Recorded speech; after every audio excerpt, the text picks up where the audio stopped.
In America, a higher education cannot be a luxury reserved for just a few privileged people.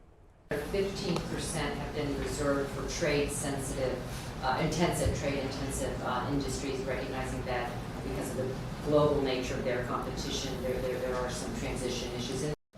I understand that you'll be speaking to a joint session of Congress, which is a high honor that is reserved for only our closest friends.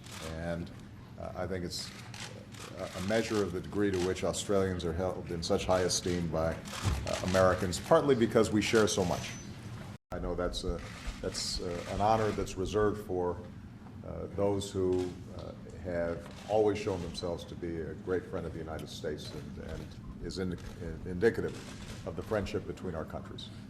Young captains, sergeants, lieutenants, they've assumed responsibilities once reserved for more senior commanders and remind us that in an era when so many other institutions have shirked their obligations, the men and women of the United States military welcome responsibility. That prosperity shouldn't be reserved just for a privileged few. It should extend all the way from the boardroom all the way down to the factory floor. And higher education cannot be a luxury reserved just for a privileged few. So it can't be a luxury reserved for just a privileged few. We do not believe that in this country freedom is reserved for the lucky or happiness for the few. As a child, Rosa Parks was shy, reserved, at least on the outside. To thank the United States government and to thank President Obama for the warm welcome that has been reserved for us.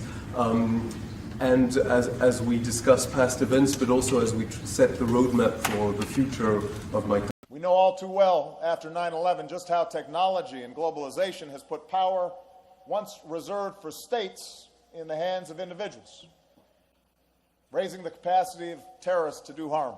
Dignity was seen as a virtue reserved to those of rank and privilege, kings and elders. Many of your predecessors in the final days of their presidency have reserved that for their more politically sensitive pardons.